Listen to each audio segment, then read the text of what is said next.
Hey guys, you ever have one of those days where life just grabs you by the balls, literally, and drags you through the most humiliating, messed up shit imaginable? That was me today. I'm sitting here, hands still shaky, typing this crap on my beat up laptop in my crummy apartment, trying to wrap my head around what the hell just went down. A nervous chuckle slips out as I think about it. Half of me wants to laugh it off, half of me wants to move to freaking Canada and never show my face again. Picture this: me, Tommy Miller, a 29-year-old single dude stuck in a urologist's office with my pants down, my old high school crush staring at my junk like it's a damn science project. Buckle up, because this is one wild ride. So let's rewind a bit. Way before I ended up in that exam room sweating like a pig. For the past few months, I've been dealing with this annoying pain down south, in the boys. It started as this dull ache, like someone was lightly squeezing my nuts every time I sat down too long. I'm a desk jockey, work a tee from home. So that's pretty much my whole damn day, hunched over a screen fixing other people's dumbass tech problems. I let out a tired sigh just thinking about it. At first, I brushed it off. Probably just overdid it with the late night me time, I told myself, smirking at my own lame excuse. Too much porn, too little sleep. Classic bachelor life, right? A dry laugh slips out as I type that. I mean, what else is a single guy supposed to do with his nights? But then it got worse. Way worse. The ache turned into a throb, like my balls were staging a full on rebellion against me. Last month, I was on a Zoom call with my boss, some boring crap about server updates, and I shifted in my chair only to feel this sharp jolt shoot through my crotch. I damn near yelped right into the mic. Had to slap the mute button real quick and play it off like I dropped my coffee. Sorry, guys, clumsy me, I muttered, while inside I'm screaming, what the hell is wrong with my nuts? Then last week, shit hit the fan. I started feeling this burning sting every time I took a leak. Like, imagine pissing hot sauce, guys. That's when I knew I couldn't ignore it anymore. My buddy Jake, he's the loudmouth who's always got an opinion, caught wind of it when I winced while we were grabbing beers last Friday. Dude, what's with the face? He asked, leaning over the table with that stupid grin of his, beer foam still on his lip. I mumbled something about a little discomfort, hoping he'd drop it, but nah, not Jake. Bro, go see a doc, he yelled, his voice booming like he's trying to wake up the whole bar. You let that shit fester, your balls are gonna fall off. I told him to shut up, my face going red as the bartender shot us a look. But deep down, I was freaking out. I mean, I'm not ready to lose the family jewels over some dumbass pride, you know? So I caved. A long, defeated sigh escapes me as I remember booking an appointment at this private clinic downtown. Figured it'd be discreet. No one I know would see me there. Famous last words, huh? Let's talk about the buildup to this disaster, because it's not like I just woke up today and thought, hey, let's go get my junk checked. Nah, it was a slow spiral of denial and dumbass moments that'd make you laugh or cringe. Like 2 weeks ago, I was chilling on my couch, binge watching some Netflix crap. Think it was that new zombie show everyone's yapping about, when the pain hit again. I shifted, trying to adjust the boys, and accidentally knocked over a full can of Mountain Dew right into my lap. Cold, sticky soda soaking my shorts, and I'm sitting there cursing, great. Now my balls hurt, and I'm wet. My downstairs neighbor banged on the ceiling because I yelled too loud. Sorry, Karen, not my fault, my life's a circus. I waddled to the bathroom, shorts dripping, and tried to rinse off, but every move made that ache flare up worse. Total shit show. Then there was last Tuesday when I tried to fix it myself. Total rookie move. Googled ball pain home remedies like an idiot and found some quack sites saying to ice it. So there I am, standing in my kitchen at 2 a.m., holding a bag of frozen peas against my crotch, hopping around because it's too damn cold. Did it help? Hell no, just made me feel like a moron with frostbitten nuts. I tossed the peas back in the freezer, hope my roommate doesn't use them for dinner, and collapsed on the couch muttering, this is so stupid. By Friday, when that burning piss started, I was done. Jake's voice kept echoing in my head. Your balls are gonna fall off. And I finally booked the damn appointment, grumbling to myself, fine, I'll go, but this better not be weird. Fast forward to this morning. I took a day off, thank God, because I couldn't focus on work with my junk screaming at me. Threw on some loose sweatpants, easy to drop, and slapped a cap on low to hide my face. I'm paranoid as hell driving to the clinic, checking my rear view like I'm smuggling contraband instead of just going to get my nuts checked. The place is this nondescript building, tucked between a vape shop and a sketchy diner. Perfect, I think. No one's gonna spot me here. Standing in line to register, my heart's pounding like crazy. All the dudes around me looked just as miserable.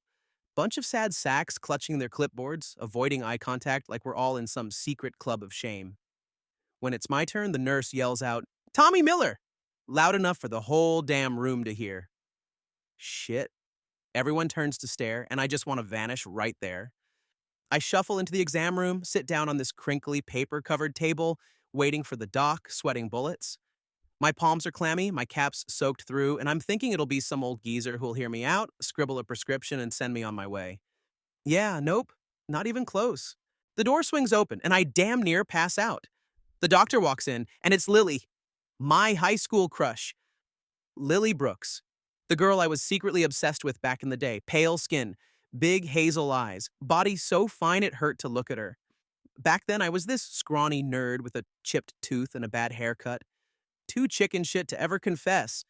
Just lurked behind her in algebra class, daydreaming about holding her hand or some sappy crap while she laughed with the cool kids.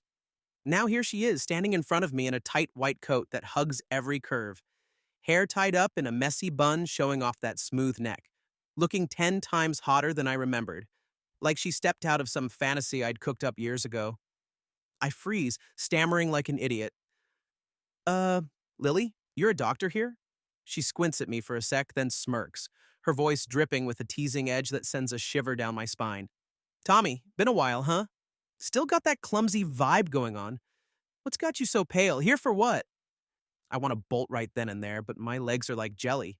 A shaky sigh slips out as she sits down, grabs my chart, scans it with those sharp eyes, then looks up at me like she's sizing me up.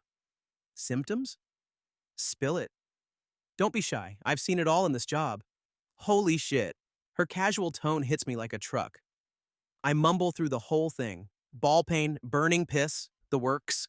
My voice trembling as I feel more pathetic by the word. SharePoint links her to my chart, then drops the bomb. Drop your pants, let me take a look. Hurry up, got other patients waiting.